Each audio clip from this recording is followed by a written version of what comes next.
ang Senado, hindi po yan korte. Hindi po kami ang naatasan ng Republika para magsabi kung sino po ang may kasalanan at walang kasalanan. Si Pastor Apollo Quiboloy po, hindi pa napapatunayan ng korte na nagkasala. Kaya sana po, ang pakiusap ko po sa ating mga kababayan na wag po tayong maghusga. Wag po tayong maging hukom. Wag po tayong magpanggap na tayo'y mga hukom. Sapagkat malinaw naman po sa lahat ang nangyari kay Pastor. Si Pastor ang pinakamatalik na kaibigan ng ating dating Pangulong Rodrigo Roa Duterte. Yan po ang nagtanggol sa mga Duterte. Ang nag-iisang tumayo para sa mga Duterte. Binibili yan ng pera, ng salapi, ng kayamanan. Pero hindi po niya tinalikuran si Rodrigo Roa Duterte. Marami na yung resibo kung bakit dapat natin siyang iboto.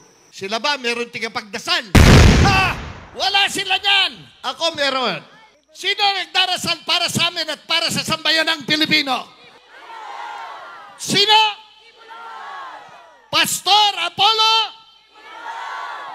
Walang tigil po sa pagdarasal yan. Kaya po kaming lahat ay malakas. Kaya po kaming lahat ay hindi napapagod dahil sa pagdadasal niya para sa amin at sa pagdarasal niya para sa ating inang bayang Pilipinas. Ang spiritual nating kasama, ang minamahal natin at salamat sa SMNI, ang boses natin naririnig hanggang ngayon. Kailan lamang nag-celebrate ng kanyang 75th birthday si Pastor Apollo Quiboloy. Kailan lamang yon. Pero wala pa tayong naibibigay na regalo sa kanya, hindi ba?